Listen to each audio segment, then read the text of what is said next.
Bilgim gelbeyt. Bilben daga, bilben mından bölөгүн, ынтымак деп төрөлгөнмүн, өлөрдө да ынтымак деп өлөмүн. Мен нарынмын, bir boruңмун барыңын. Келгилечи bir туғандар, барыңарды сағындым. Бөлбөгүлө, бөлгөндөргө тарындым. Мамлекет бүтүн болсун, башкасына кайылмын.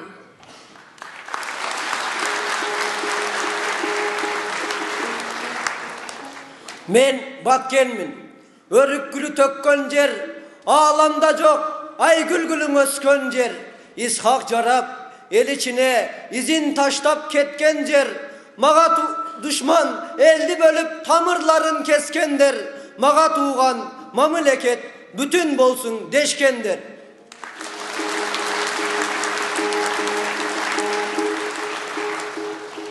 Men Talasmın, Kıran Manas yatkan jer. Чыңгыз алгач чыгармасын жазган жер. Кыргызстан дарак болсо, мен болгону бутагы. Бөлүнүүдөн утуламын, биригүүдөн утамын. Келгилечи силер менен толуп турсун кучагым.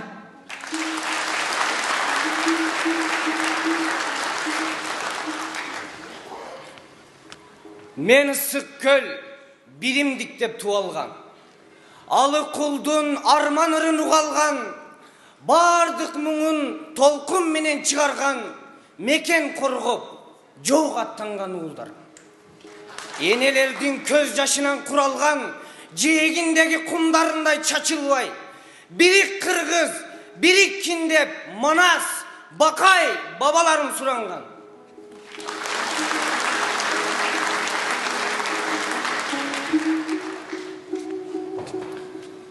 Эшмамбет барпы менен, жеңи жок наркы менен, алыкул баркы менен үндөрү жанырган жер. Тейтбек тел торусун бербей коюп, Курманбектин кой күрөнү чалынган жер. Биримдиктин жоктугунан баатырың 40 жигитке таарынган жер. Мен мына Жалалабад баарыңарды кучак жайып сагынган жер.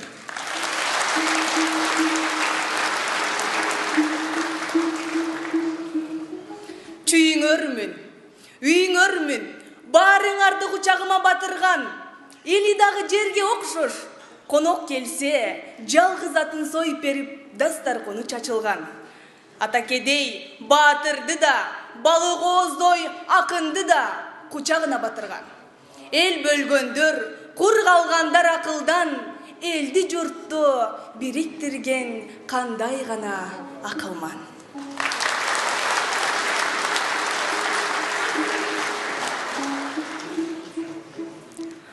Ал мен ошмун да, баарыңарга бир тууганмын, досмун да, силер менен биргемин, а болбосо жокмун да.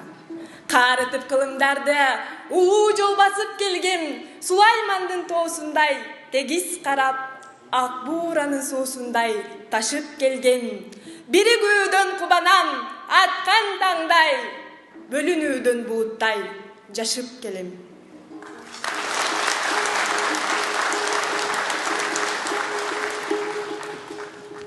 Мен Бишкекмин. Бул тагдырдын жер калында, куурагында көп көрдүм. Тополоңду тойду дагы, кубанычты шорду дагы өз башыман өткөрдүм. Кай бир кезде алчы турсам, кээде мөгдөп бөк түшүп, сакабыл өкчөлдүм. А бирок мен ынтымактай ысыктыкты, биримдиктей бийиктикти таба албадым эч жерден. Керегесиз уук тике тура албайт. Уук болбой түндүк бийик чыга албайт.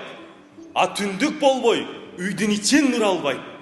Бирдик болбой боз үйдө кыра албайт. Бабалардын бул калтырган мурасын эси жоктор сабак алып биле албайт. Бийлик үчүн бири-бириңди сабашпай, элди бөлүп, жерди бөлүп, аял менен эрди бөлүп, курбу курдаш теңди бөлүп, шайтан оюн шайлоо жасап, мандаттарды талашпай. Бакай бабам айтып кеткен бакыттуу жолдон адашпай, кулал таптап куш кылып, курама жыйнап журт кылып, бириктирелди Манастай. Bölünүүдө азаптар бар чыдаңыз. Биригени бир болгон соң уябыз. Биз бириксек тоолобуз урагыз. Биз бириксек түндөн түгөл чыгабыз. Биз бириксек жылдызга кол сурабыз. Биз бириксек океанды курабыз. Биз бириксек ташты талкан кылабыз да. Биз бириксек улуу өлкө курабыз.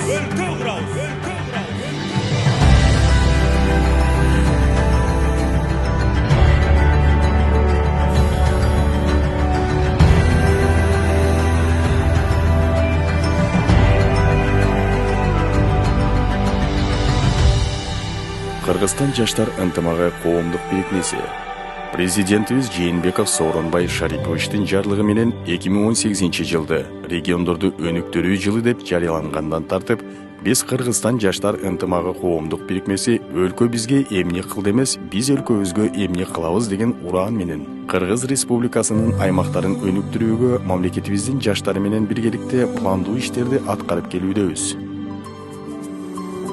2018 жыл 5-6 январь Бишкек шаары Чүй облусу. Карлар үйүнүн материалдык техникалык базасы чыңалды. Курулуш материалдары, кир жуугуч автомат машинасы жана белек бекчектер менен кайрымдуулук иштери аткарылды. Сокулук районундагы балдар үйүндөгү жаш өспүрүм балдарга биздин жаштар тарабынан жылуу мамиле кылуу менен алар жалгыз эместиги тууралуу жылуу сезимдер айтылып, еңсе товарлар, жылуу кийимдер жана тамак аш менен жардам берилди. Конференция өткөрүлүп, ар бир жаш делегаттын докладдары талкууланды.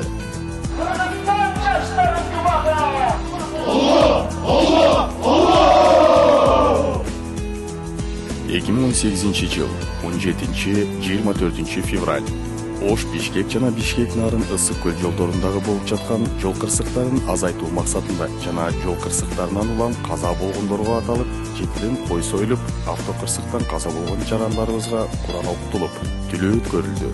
Ошондой эле жол кыймылынын коопсуздук инспекторунун жардамында айдоочуларга жолдо жүрүү эрежесин сактоо боюнча түшүндүрүү иштери жүргүзүлдү. 2018 жыл Ош шаары 5 март Ак калпак күнү.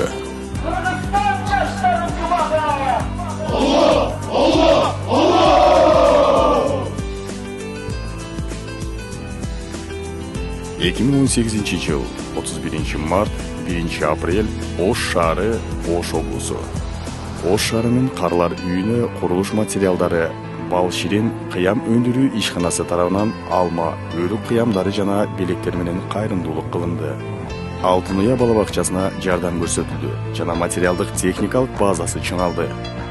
Ош шаарынын жаштарынын ден соолугун чыңдоо жана жаштардын спортко кызыгуусун арттыруу максатында ХБК Кичи районуна Кыргызстан жаштар ынтымагы спорт залы ачылды. Өзгөн районунун Кызыл Сеңир айылына жашылдандыруу иштери жүргүзүлүп, 2018 жыл региондорду өнүктүрүү жылына карата атайын 2018 түп терек отургузулду. Иш-чаралар аяктаган соң конференция өткөрүлүп, аймактардан келген делегаттардын докладдары угулуп, талкууланды. 2018 жыл 5-6 май Нарын облусу.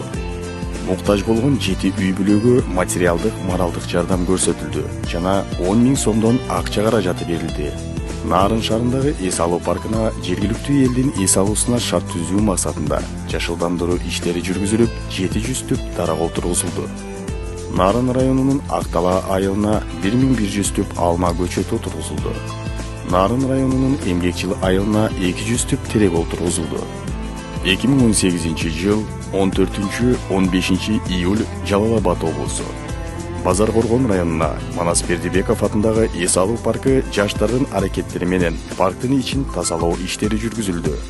Жергиликтүү аймактын инфраструктурасын жакшыртуу максатында эс алуучу жай тазаланып, 24 даана заманбап олтургуч жана 24 даана жарыктандыруучу прожекторлор орнотулуп, райондун тургундарына жагымдуу жагдай түзүлдү.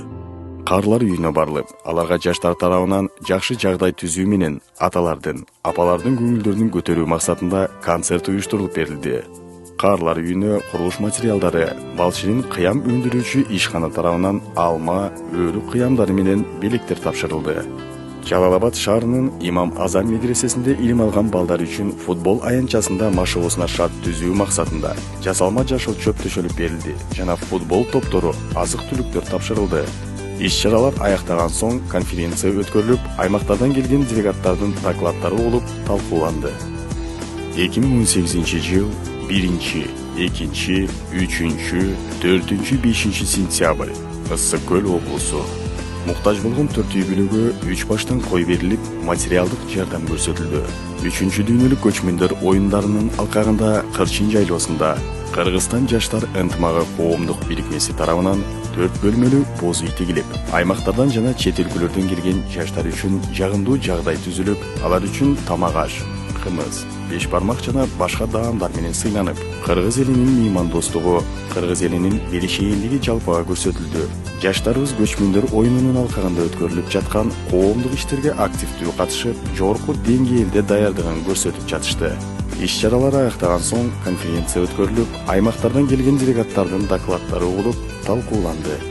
2018 жыл 27-28 октябрь Баткен облусу. Баткен облусунун Баткен шаарында жайгашкан Нур балдары калыптандыруу борборуна материалдык базасын чыңдоо максатында кир жуучу автомат машинасы жана бал шырын кыям өндүрүүчү ишканасы тарабынан алма, өрүк кыямдары менен жардам кылынды.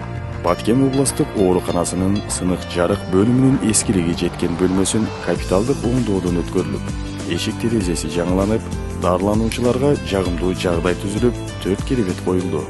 Күндүн экинчи бөлүгүндө жаштардын аракети менен Баткен шаарындагы жашоочуларына жакшы шарт түзүү үчүн жеңиш эс алуу багына 12 даана заманбап олтургучтар орнотулуп, эс алуу багы тазаланды.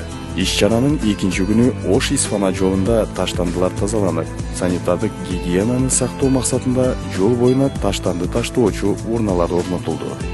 2018 жыл 22-23 декабрь Талас облусу. Атагы ааламга кеткен Кыргыздын улуу калемгери Чыңгыз Айтматовдун 90 жылдыгына карата Кара Буура районундагы Шекер айылында Чыңгыз орто маданий комплекси менен таанышуу менен бирге чыгаан жазуучунун рухуна Куран окутулду. Бакаята районунун Бакаята айылында жайгашкан каарлардын жана мүмкүнчүлүгү чектелген адамдардын социалдык стационардык мекемесине 50 даана отургуч жана жаңы жылга карата азык-түлүк белектерди тапшыруу менен бирге биздин коомдун таланттуу жаштарынын аткаруусунда ырлар жаңырылып, көңүлдөрү көтөрүлдү. Талас шаарында жайгашкан теңир колдоо мүмкүнчүлүгү чектелген балдарды колдоо борборуна 5 даана 2 кабаттуу керебет, 10 тонна көмүр жана балдарга жаңы жылдык белектер тапшырылып, Талас облусундагы жергиликтүү аз камсыз болгон 98 үй бүлөгө 90 тонна көмүр таркатылып, андан соң Талас районунда Манас Ордо улуттук комплекси менен жаштарды тааныштырып, улуу Манас атабыздын арбагына жана бабаларыбызга багыштап Куран окутулду. Иш-чаранын соңунда Талас шаарынын борбордук эс алуу жайына 25 түп Тянь-Шань карагайлары отургузулду.